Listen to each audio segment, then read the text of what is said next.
Would you like some simple tips and strategies and tools and habits that will give you energy almost immediately? Not just energy, just energy in your body. I mean, energy in your brain, energy to function, energy for better brain cognition and brain functioning. And also energy that will serve you day after day after day for tomorrow. Tomorrow being next week, as much as tomorrow, as much as a month's time, 3 months' time, a year's time, 30 years' time. Welcome to the latest episode of the Mind Body Health Podcast.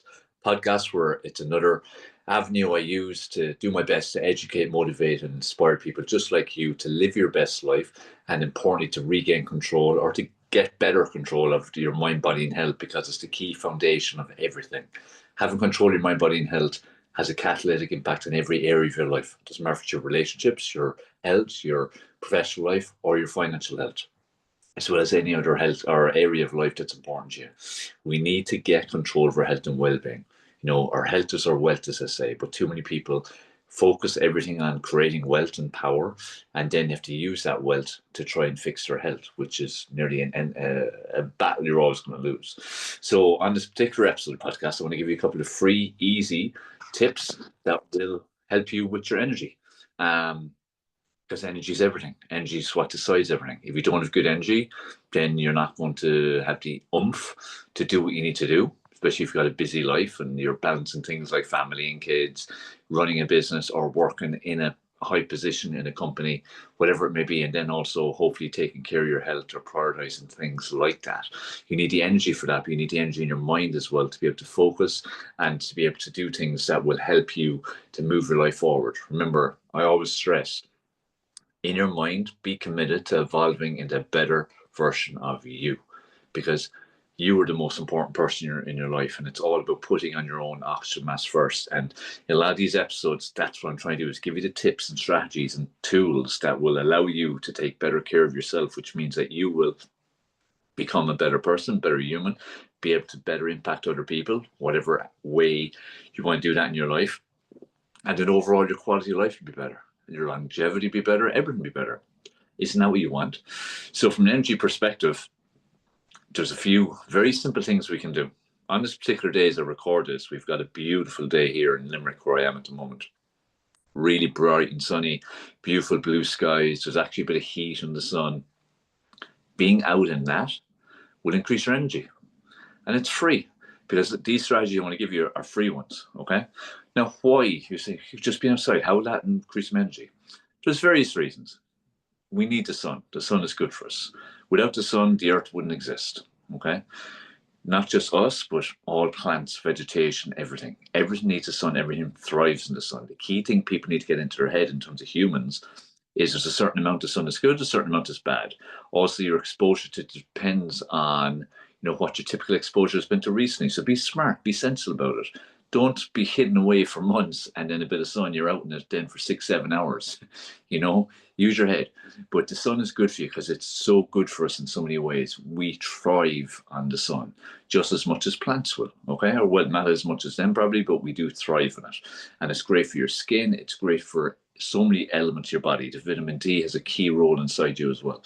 So it's important to get to something from that perspective. But even besides that, what happens on a sunny, warm day or a sunny, warm period or when people go on holidays? Why do they do it even? How do they feel? They feel better, right? Like you yourself, do you feel better? You do, don't you? Because it uplifts your mood.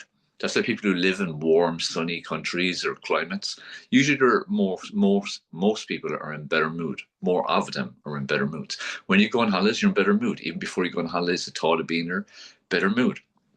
When there's a bright sunny day in any city or country, like Ireland, England, Wales, Scotland, those kind of countries where the weather isn't great most of the year, at least 2/3, if not more. When there's a sunny day, it's like everyone's different. Everyone's in different form, different mood, friendlier, happier. Do you want to do more? Do you go out more, and so on? So it's such an impact on that. So that's going to raise your energy, just the fact that it's a nice sunny day. But even if you go outside and just get some fresh air, even if it's not a great day, that's important. But if there's sun, get the hell out in it. That will raise your energy and it's completely free. Okay? Another outdoor one is grounding. What is grounding, you may ask, if you've never heard of it? Grounding is where you're reconnecting to nature's energy. Before all, what do they call them? Concrete jungles were developed over probably especially the last 100 years, where cities have been built up, and there's um, less and less green in all our cities, unfortunately, because we need green, we need nature, but it's a reality of what's happening, and it's worsting all the time. But what used to happen then was, people were connected to nature because there was more and more grass everywhere. There's more and more ground in terms of actual ground and earth. Other people then happened to be lucky enough to live by the coast and the sea, so there was the sand and there was the ocean. And also go back even further where people didn't really wear shoes; they were barefoot, like a lot of tribes still do now. So walking barefoot is what grounding is. You walk barefoot on the grass, you walk barefoot in the sand, you walk barefoot again just at the shore, for instance, as the water. That's another better way again. You have the negative ions of the water as well as the grounding of the earth in the sand. But again, you're reconnecting with nature's energy, which means you're taking some of the energy from nature, because nature is energy. Think of the power of nature. Even just think of like water and waves. Think of the power there, the energy there. That's why we can get so much actual energy to fuel our lives and fuel our homes and everything from natural resources. There's energy actually there. So by walking or standing in the grass or sand, you're actually reconnecting with nature. You're going to get some energy from it. Let it flow through your body. You might think this sounds woo woo. It's not. It's fact. It works. So do it, even if it's only for 1 minute a day. Something I've done for many years, and I truly believe in its power. So that's another free method. Another free method is meditation. Okay, meditation. You might think, how can that give me energy? So I'm just lying there or sitting there, and whether I'm listening to something or I'm humming or I'm in silence, it gives you energy because you're allowing your brain to breathe. You're giving your brain some space, and it's very important to allow your brain some space to breathe, and it re-energizes you from that perspective. Because, like, even just take with sleep.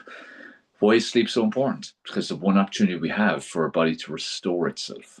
When we stop is when our body restores. This is why it's important that, even from training perspective, you don't train hard every single day. You don't go full hell for leather a couple hours a day every day with training. You also have at least one rest day with physical training. And that doesn't matter if you're a professional athlete or just a person who just normally wants to be fit and healthy. You need at least one day to recover. So it's at rest and it's in sleep that your body recovers. So it's very important for you to have that kind of recovery. So meditation is where you're allowing your brain to just get a little bit of breathing space. Instead of going 100 miles per hour all the time, it's getting to relax. You're also getting to focus on your breathing.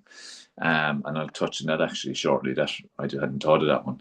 But meditation allows you to slow down, allows you to relax, gets energy into your body for that purpose. Meditation is very powerful. You'll always feel energized after meditation. So even again, if it's only for 1 minute a day, make that commitment and it will make a huge difference to you. Okay. And especially if you're starting to feel anxious, frustrated, any negative emotions, powerful for that. Okay. Very powerful. So use it for that or make it a daily habit. Okay. My thing is always about adding things. Add positive things to your life. Don't focus on the things you want to get rid of. Focus on things you want to add, because the things you need or want to get rid of, they will gradually go away anyway once you focus on the adding part. Okay. Now, what I was touching on there, breathing. Another very powerful free one to give you energy. If you need to get some energy quickly, take some really deep breaths, breathing deeply into your nose, long and deep, and then blow out again, long and deep as well. Short, sharp breaths as well as another way. Loud, short, sharp breaths. It gives you energy. You're generating energy because you're oxygenating your brain and your body, taking a lot of it, and especially when it's through your nose. We need to be nasal breathing. Breathing through your mouth is not optimal. Breathing through your mouth is not getting the oxygen into your mouth, into your body to the level you want it to. It's not detoxifying the body the way the body is meant to through breath. Breathing is powerful. Again, even when I said there about meditation for anxiety and any kind of negative emotions, breathing is massive for that too. So just start breathing consciously and nasally, and slow and long and deep, or it can be short and sharp. Short and sharp when you need to generate energy really quickly. It's long and slow and purposeful when you need to generate energy, but more so because you need to slow things down. You need to take yourself out of negative energy, negative emotions, and create some positive. Powerful. It's so, so powerful. Okay. So, there's a couple of really important ones. And a big one, a big picture one, if you want more energy, concentrate on sleeping better. You might think, I sleep every day. How can I sleep better? That's a stupid point. No, it's not. The vast majority of the world are chronically fatigued. Chronically fatigued. Why? Because they're not actually sleeping. You might go, yes, I do sleep every night. And I go, no, you're not. You're not actually asleep. You're vesseled to sleep. You look asleep. I walk into your room, you look like you're asleep. Are you really asleep in terms of getting restoration in your cells and everything? Most time, not at all, because you're not able to get into deep sleep. Why is that? Because you're on your damn phone right up to just before you go to sleep, and then you turn off the light, and usually you have the phone charging beside the bed, correct? And the phone is on. But you go, it's on airplane mode, or it's on silent. It doesn't matter. It's still on. It's still radiation pumping around your vicinity. And if that's the case, then what happens is your brain can't go to sleep. So whether it be EMF from the fact it's plugged in and charging, or radiation from the phone itself, and added to that, then the fact that the last thing you were doing was consuming the light, the blue light from the phones, and the stimulation that does to your eyes and your brain, right up to when you went to go to sleep, that all has such a negative impact on your energy. So poor sleep leads to poor energy, poor mood, poor brain function and cognition and everything. So it's so important to get focused on getting quality sleep. And what's very important way of getting quality sleep? Like I said, the phone. Turn off the phone, and turn off at least 15 minutes minimum before you go to sleep. I can guarantee if you even just did that, if this is the fifth tip I'm giving you to get energy for free, if you just do this one from tonight, I can guarantee you will sleep better, you'll wake up feeling much better. That will increase your energy. And it'll also increase your mood, brain function, the whole lot. And that then will have a knock-on effect to everything else and make you more enthusiastic about making more positive changes. So there's 5 simple tips to increase your energy. So get out in the sunlight and get out in fresh air, do some grounding, do some meditation, concentrate on some nasal breathing breath work, and quality sleep. Ditch the phone, turn the damn thing off before you go to sleep. So hope that is useful for you. If you implement it, it'll be incredibly useful. But remember, knowledge is not power. It's the implementation of knowledge that's power. So please focus on implementing, even if it's just one of those 5. Make it a habit, make it normal, make it non-negotiable, and you will feel the benefits of it. Look, I'm very passionate and committed to what I feel is my purpose here, which is to make a positive impact on millions of people all over the world. But I can educate and I can tell you and others these kind of things till I'm blue in the face. If you don't implement them, nothing's going to change. So please do it for you. Okay. So I hope you've enjoyed this episode. Hope you got a lot from it. It's a short, snappy one. Recent ones are short and snappy, but it's because I'm usually making very important points. I just want you to get the concept and put into practice. And just that, in a busy life we live in, sometimes people find it too hard to consume an hour-long podcast or even a 30-minute one.